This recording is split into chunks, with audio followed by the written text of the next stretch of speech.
Bonjour. J'ai trois nombres complexes a, b et c, non nuls, qui vérifient ce système d'équations.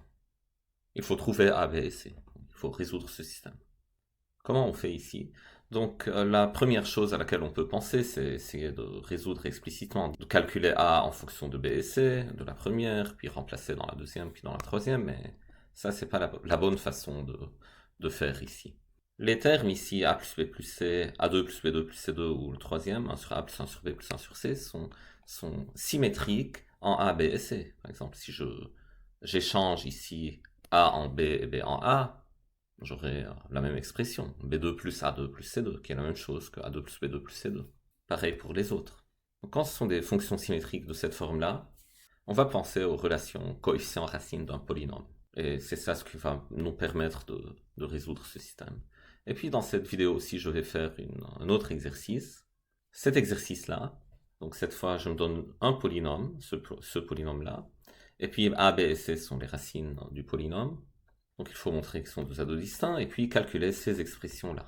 Et là aussi, une chose qu'il ne faut pas faire, c'est d'essayer de trouver explicitement a, b et c. On ne va pas pouvoir s'en sortir ainsi.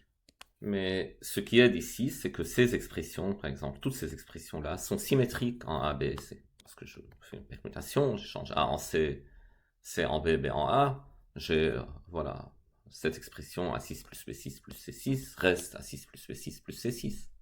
Et dans ce cas, chacune de ces expressions, on pourra la calculer en fonction des coefficients de ce polynôme. On verra tout à l'heure comment on fait. Commençons par ce premier exercice. Donc l'idée ici, c'est d'introduire le polynôme P, dont A, B et C sont racines. Donc posons P de x, c'est voilà le polynôme x moins A, x moins B, x moins C. C'est le polynôme de degré 3 unitaire dont A, B et C sont racines. Et l'idée ici, c'est développer ce polynôme, trouver ses coefficients en fonction de ce qui est là. Donc se débrouiller avec cette information qui est là pour trouver les coefficients. Donc on trouve par exemple x3 moins 2x2, je sais pas, bon, on va voir. Et puis espérer qu'on puisse résoudre ce polynôme facilement, avec les méthodes usuelles. Et donc si on arrive à factoriser ce polynôme, on aura a, b et c. Maintenant, quand on développe ici, c'est classique, le polynôme qui obtient, c'est justement les relations entre racines et coefficients, mais on peut le faire un peu plus lentement. Donc, en développant, je dois choisir un terme du premier facteur, soit x fois moins a, un terme du second, soit x fois moins b, et un terme du troisième, bon, x ou moins c, les multiplier, et voilà, ça va apparaître dans le développement qu'on va écrire. Je vais directement les regrouper maintenant. Le terme en x3, c'est x3, parce que je dois choisir x du premier, x du second, x du troisième, je multiplie, j'obtiens plus x3.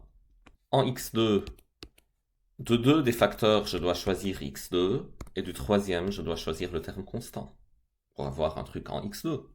Donc si je choisis du premier et du second x et x, du troisième j'aurai moins c, et le terme correspondant sera moins cx2. Maintenant si du premier et du troisième je choisis x, et du second je choisis le terme constant, moins b, j'aurai le terme moins bx2 qui apparaît dans mon développement, et donc je mets un moins b ici. Et puis la troisième possibilité, c'est du premier facteur, je choisis le terme constant moins a, et des deux autres, je choisis x et x, et donc j'aurai le terme moins ax2 qui apparaît dans mon développement. J'écris ici moins ax2. Ça pour les termes en x2. Maintenant, il y a encore le terme en x et le terme constant. C'est la même idée ici. Donc quand je développe, qu'est-ce qui me donne un terme en x? C'est quand je choisis de deux facteurs, deux termes constants, et du troisième facteur, un terme en x. Quand je fais ça, j'ai aussi trois possibilités. Donc, du premier et second facteur, je choisis les termes constants a et b. Et j'aurai alors le terme abx qui apparaît dans le développement. J'ai aussi le terme acx et le terme bcx. Et puis, il reste le terme constant de mon polynôme. Donc, quand je développe, pour avoir le terme constant, un terme qui ne contient pas x, donc dans le développement, je choisis le terme constant du premier facteur, qui est un terme constant du second, terme constant du troisième, donc j'aurai moins a fois moins b fois moins c, donc le terme constant c'est moins abc. Et ça c'est l'expression qu'on connaît, de relation entre coefficients et racines, donc x3 moins a plus b plus c x2, plus la somme des doubles produits AB plus AC plus BC x, moins le produit des racines, moins ABC. Donc la somme des racines, c'est l'opposé du coefficient du x2.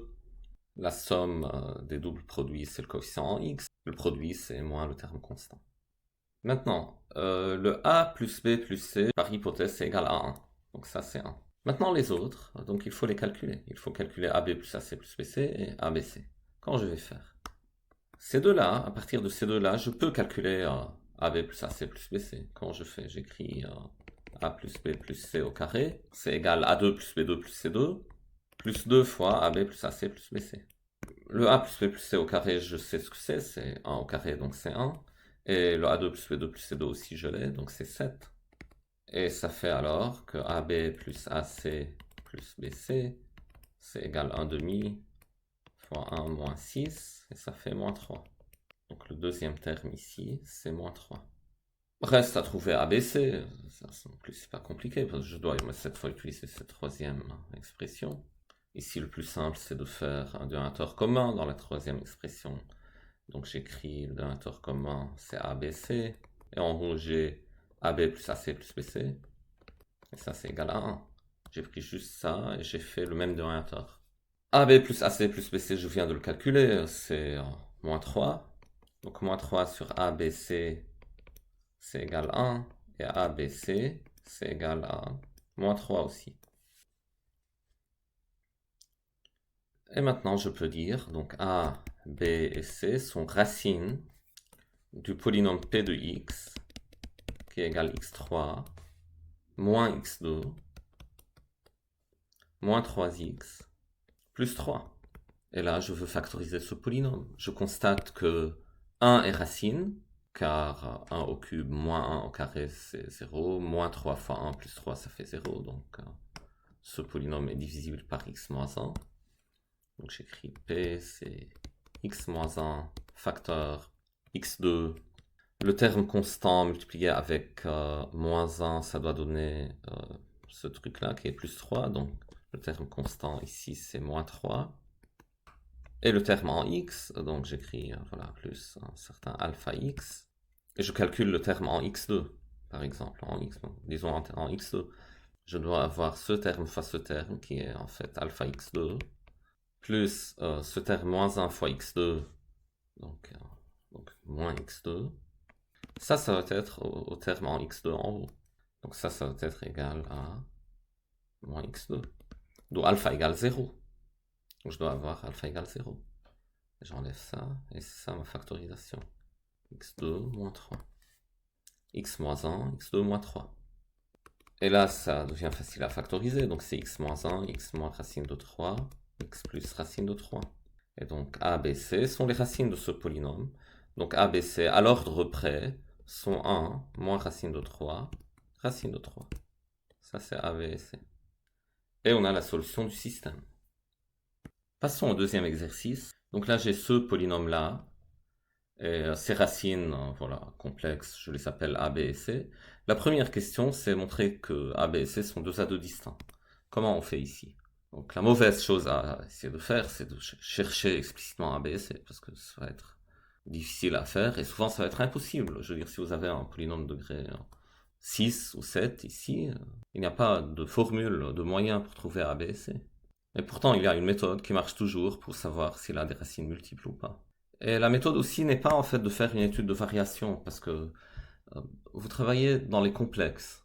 Donc il se peut qu'un polynôme ait une racine multiple complexe. Chose que vous n'allez pas pouvoir constater si vous faites une étude de variation de la fonction polynomiale réelle associée à ce polynôme. Donc c'est quoi cette méthode qui nous permet de répondre à ce type de questions? C'est la constatation qu'une racine multiple de P est une racine commune à P et P'. Donc je sais que si A est une racine double de P, donc A est à la fois racine de P et P'. Si A est une racine de triple de P, c'est une racine de P, P', P seconde, etc. Donc les racines de P sont toutes simples, si et seulement si P et P' n'ont pas de racine commune dans C. On travaille dans C ici. Et ça c'est vrai si et seulement si P est premier avec P'. Et là, quoique je n'ai pas d'algorithme ou de méthode pour trouver les racines de P ou de P', j'ai un algorithme qui marche très bien, qui me dit si deux polynômes sont premiers entre eux. Et c'est l'algorithme d'Euclide. Donc ici, P de x égale x3 moins 3x plus 1. P' de x, c'est 3x2 moins 3, donc 3 facteurs x2 moins 1. Et ici, voilà, c'est clair, c'est 3 fois x moins 1, x plus 1. Ici, pas besoin d'appliquer l'algorithme d'Euclide, parce que c'est clair, en fait, que les racines de P' sont 1 et moins 1. Et voilà, elles ne sont pas des racines de P, parce que clairement, P de 1 n'est pas égal à 0, et P de moins 1 n'est pas égal à 0. Donc, P et P' n'ont pas de racines communes, ils sont premiers entre eux, et P n'a pas de racines multiples. Passons maintenant à la deuxième question. Je veux calculer ces grandeurs-là. Mais je connais d'après la relation entre coefficients et racines d'autres expressions symétriques des racines. Rappelez le calcul qu'on vient de faire. Donc si P de x c'est x moins a, x moins b, x moins c, en développant, j'aurai que ça c'est égal à x3 moins a plus b plus c, x2, plus ab plus ac plus bc, x, moins ABC, moins le produit ABC. Et donc en identifiant ce polynôme avec cette expression-là, je sais que a plus b plus c, c'est moins le coefficient de x2 dans le polynôme, et donc c'est 0. Je sais que ab plus ac plus bc, c'est le coefficient de x, donc c'est moins 3. Et je sais aussi que abc, c'est l'opposé du terme constant ici, donc c'est moins 1. J'ai ces expressions. Ceux-là, on les appelle en fait les polynômes symétriques élémentaires des racines. Donc ce sont des polynômes en ABC, polynômes à 3 variables. Ils sont symétriques parce que quand je permute les racines, l'expression ne change pas. Et élémentaires, bon, par définition, les polynômes symétriques élémentaires, c'est ceux qui apparaissent dans les coefficients du polynôme x-a, x-b, x-c. Les autres expressions sont des polynômes en ABC, mais elles sont symétriques, mais ils ne sont pas les polynômes symétriques élémentaires. Donc ce sont d'autres expressions symétriques. On peut les calculer en fonction des polynômes symétriques élémentaires. Donc si vous connaissez les trois polynômes symétriques élémentaires des racines, vous pouvez calculer n'importe quel autre. Vous pouvez calculer A20 plus B20 plus C20. Ou n'importe quelle expression symétrique, en fait, polynomiale, qui fait intervenir A, B et C. A, B2, C3, plus B, A2, C3, plus C, A2, B3, plus... Bon, vous pouvez ajouter tout ce qu'il faut pour symétriser, pour qu'elle devienne symétrique. Et toute l'expression, quand elle est symétrique, je sais que je peux la calculer, alors, en fonction des polynômes symétriques élémentaires. Pour commencer, la première, c'est A2 plus B2 plus C2. Là, la tâche est assez simple, on l'a vu, en fait. Donc, je sais que A plus B plus C au carré, c'est A2 plus B2 plus C2, plus 2 fois AB plus AC plus BC. Et donc ça donne que A2 plus B2 plus C2, c'est voilà, la somme au carré. La somme, je sais que c'est 0. Moins 2 fois AB plus AC plus BC. Donc moins 2 fois moins 3. Et ça, c'est 6. Donc A2 plus B2 plus C2 égale 6. La deuxième expression. A3 plus B3 plus C3. Là, on peut essayer de faire A plus B plus C au cube, essayer de s'en tirer, mais on aura des trucs genre A2B, A2C qui apparaissent, donc ça complique la chose. On peut le faire, en fait, mais c'est un peu plus compliqué. Mais ici, l'astuce, c'est de se rappeler que A, B ou C sont tous racines de ce polynôme. Donc ça, P est un polynôme annulateur de A, de B ou de C. Donc A3, je peux l'exprimer comme un truc de la forme, un terme constant, plus quelque chose fois A, plus quelque chose fois A2. Et c'est un polynôme de degré 3. Donc en principe, n'importe quelle puissance de A, je peux l'exprimer comme un polynôme en A de degré au plus 2, en effectuant une division euclidienne. Si je veux A à la puissance P, par exemple, je divise le polynôme x à la puissance P par le polynôme annulateur, donc je l'écris un certain quotient que de x fois le polynôme annulateur de A, plus un certain reste. Et le degré du reste est plus petit que le degré de P, qui est 3. Donc le degré ici, c'est plus petit que 2, dans notre cas ici. Et quand je remplace par A, j'aurai que A à la puissance P, c'est égal à Donc ça, parce que P de A égale 0, par définition, donc le premier terme, ça donne 0. Il me reste, c'est R de A. Et R, c'est un polynôme degré 2 en A, au plus 2. Et je fais pareil pour B, P, C, P. Donc BP, c'est R de B. Et CP, c'est R de C. Donc si je veux AP plus BP plus CP, c'est R de A plus R de B plus R de C. Donc ça fait apparaître le terme A2 plus B2 plus C2, A plus B plus C, et le terme constant. Et donc je sais comment calculer ça. Donc en principe, c'est comme ça qu'on peut faire toujours pour calculer AP plus BP plus CP, pour n'importe quel P. Mais ici, c'est un cas particulier, on peut essayer de faciliter un peu le calcul. Donc la division euclidienne, en fait, ça va être assez trivial ici, pour le cas de A3 plus B3 plus C3. Et on n'a même pas besoin ici de parler de division euclidienne, donc on le fait sans en parler. Je sais que A3 moins 3A plus 1 égale 0. Donc A3, c'est égal 3A moins 1. C'est juste parce que P de A égale 0. P de A égale 0. Donc A3 moins 3A plus 1 égale 0. Et donc je calcule A3 en fonction de 3A moins 1. Et pareil pour B3 et C3. Donc A3 plus B3 plus C3, c'est égal à 3A moins 1 plus 3B moins 1 plus 3C moins 1. Et là, les puissances 3 ont disparu. On a fait apparaître que les puissances 1 en ABC. Et le reste, en fait, si vous divisez x3 par p de x, vous aurez exactement 3x moins 1. Et là, c'est plus simple parce que je regroupe. Donc c'est 3 fois a plus b plus c, moins 1, moins 1, moins 1, donc moins 3. Et a plus b plus c, je sais que, voilà, c'est écrit où? Donc ça, c'est a plus b plus c, c'est 0. Donc la réponse, c'est moins 3. A3 plus b3 plus c3, c'est moins 3. Donc la deuxième expression, c'est moins 3. Pour la troisième, A6 plus B6 plus C6. Là aussi, je peux faire la méthode générale, donc diviser x6 par P. Donc écrire x6, c'est un certain polynôme, un quotient Q de x, fois x3 moins 3x plus 1, plus un polynôme R de x de degré plus petit ou égal à 2, donc plus alpha x2 plus bêta x plus gamma. Donc je fais la division, je trouve explicitement alpha, bêta et gamma. Et puis je remplace x par a, b et c successivement. Et tout ça, ça va s'annuler quand je remplace par a, b ou c. Donc j'aurai alors a6 plus b6 plus c6. C'est alpha a2 plus b2 plus c2, que je connais. Plus bêta a plus b plus c, que je connais aussi. Plus 3 gamma. Donc une fois que je fais la division euclidienne, je peux résoudre ça. Mais ici aussi, ça va être, on va éviter un peu de faire une division euclidienne, parce qu'il y a une petite astuce qui marche bien ici. Et l'astuce, c'est ce qui a marché pour x3. En fait, je sais que a3, c'est égal à 3a moins 1. Et j'élève à la puissance 2, j'élève au carré, à gauche et à droite. Donc a6, c'est 9a2, moins 6a, plus 1. Et pareil pour b6 et c6. Donc a6 plus b6 plus c6, c'est cette expression-là pour a, plus l'expression en b, plus l'expression en c. Et donc je regroupe, ce sera 9 fois A2 plus B2 plus C2, moins 6 fois A plus B plus C, plus 1 plus 1 plus 1, donc plus 3.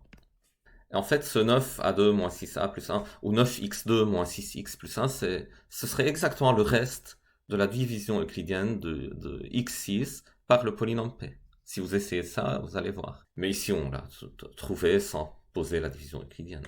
Mais c'est essentiellement la même chose. Donc, ici, je continue, c'est 9 fois A2 plus B2 plus C2, je l'ai déjà fait, c'est 6.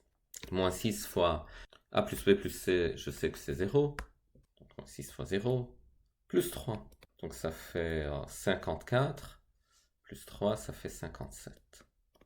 Et pour 1 sur A plus 1 sur B plus 1 sur C, c'est pareil, je peux faire un dénominateur commun et calculer. Ou bien aussi, c'est intéressant de le faire comme ça aussi, pour se rappeler que 1 sur A, comme A6 c'est A7 et A25, est aussi un polynôme en A de degré au plus 2. Quand je fais ça, donc voyons, le polynôme c'était x3 moins 3x plus 1. Donc j'écris ici A3 moins 3A plus 1 égale 0. Et si je divise par A, Donc j'aurai A2 moins 3 plus 1 sur A égale 0. Et ça fait apparaître 1 sur A comme un polynôme en A, degré au plus 2. Donc 1 sur A, c'est moins A2 plus 3. C'est intéressant parce que ces choses-là marchent à chaque fois que j'ai un polynôme annulateur dans une algèbre. Ça peut être des matrices ou des choses comme ça. Ce type de calcul marche bien.